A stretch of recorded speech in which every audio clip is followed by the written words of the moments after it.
कि केंद्रीय विश्वविद्यालय जो देश का अग्रणी विश्वविद्यालय जहां राष्ट्रीय शिक्षा नीति को हमने पूरी तरह से इम्प्लीमेंट करने का प्रयास किया है उसी के अंतर्गत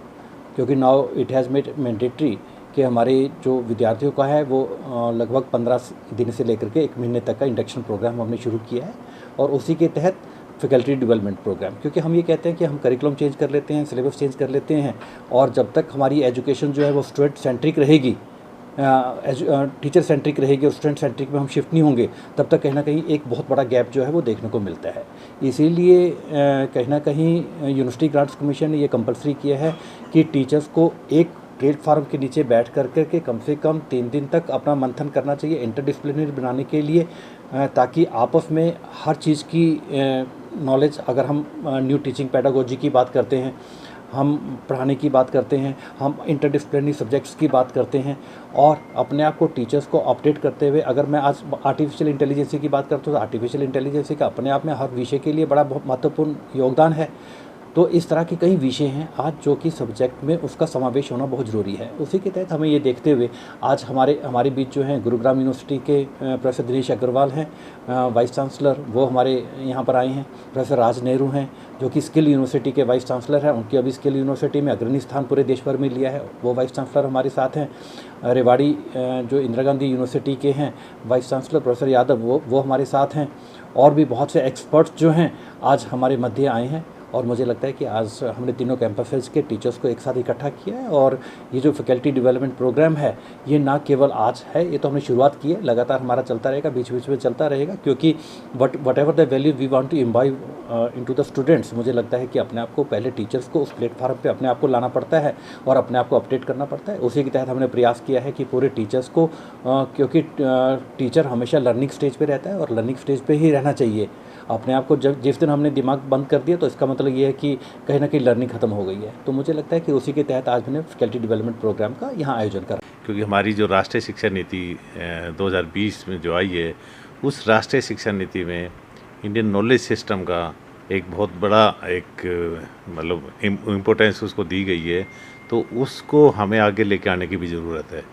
क्योंकि हमारी जो जनजातियाँ हैं, हमारे जो पुराने वैद्य हैं, हमारे जो एल्डर हैं, बुज़ुर्ग,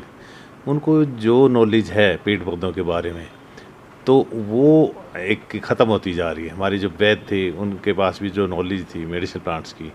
तो उसके बारे में ही कि मेडिसिन इसकी क्या इंपॉर्टेंस है, इसके बारे में कहाँ से इसके रिसोर्सेज हैं और कैसे हम उनके डॉक्यूमेंटेशन कर सकते हैं और कौन कौन से जो मेडिसिन प्लांट्स हैं हमारे जो डेली यूज़ में यूज़ हो सकते हैं। क्योंकि हमारी जितनी भी जो परंपरागत जो औषधि हैं, जो आयुर्वेद सिस्टम हमारा था, वो एक उच्च कोटि का आयुर्वेदिक सिस्टम था, वो धीरे धीरे ख़त्म होता जा रहा है। उसके रीज़न हैं, क्योंकि एक तो हमें वो नॉलेज ख़त्म होगी कि कहाँ से हम प्लांट की कलेक्शन करें, किस सीजन की कलेक्शन करें, कौन सा पार्ट उसका यूज़ करें। तो इन्हीं सब के बारे में इस पे चर्चा के लिए मैं उसमें अपना विचार रखूँगा। तो इसी के बारे में है कि औषधि पौधों का क्या महत्व है और ये एक इंडियन नॉलेज सिस्टम के अंतर्गत आता है और इसमें हमारी जो CSIR की TKDL वो उसको डॉक्यूमेंटेशन भी। मेन मकसद है कि जो इनका एक फैकल्टी डेवलपमेंट प्रोग्राम ये आयोजित कर रहे हैं सभी टीचर्स के लिए, जैसा आप सब लोग जानते हैं कि, और उसका जो मेरा टाइटल रखा है इन्होंने आज, new pathways in teaching and research. तो इसमें यही बताना है कि आजकल देखिए जब से राष्ट्रीय शिक्षा नीति 2020 आई है, उसकी वजह से बहुत सारी टीचिंग पेडागोजीज में परिवर्तन आया है और वो सारी चीज़ें हमारे टीचर्स को अभी बहुत सारे लोगों को अभी तक नहीं पता है। हम अब तक केवल चौक और बोर्ड से ही काम चलाते थे, या चौक बोर्ड की जगह पेन बोर्ड समझ लो, लेकिन बाकी जो सारे और टूल्स हैं, खासकर जो ब्लेंडेड लर्निंग के लिए टूल रिक्वायर्ड हैं, उनके बारे में बहुत सारे टीचर्स को नहीं पता। तो अभी आज के दिन हम उन्हीं चीज़ों के ऊपर बात करेंगे कि कैसे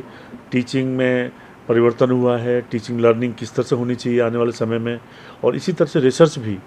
पहले रिसर्च होती थी ऐसे किसी टॉपिक के ऊपर जिसका कोई लेन देन नहीं है हमारे कंट्री से, जो कंट्री की रिक्वायरमेंट है उनके ऊपर कैसे रिसर्च की जाए, इन सभी सब्जेक्ट के विषयों के ऊपर आज मैं चर्चा करूँगा अपने फैकल्टी मेंबर से।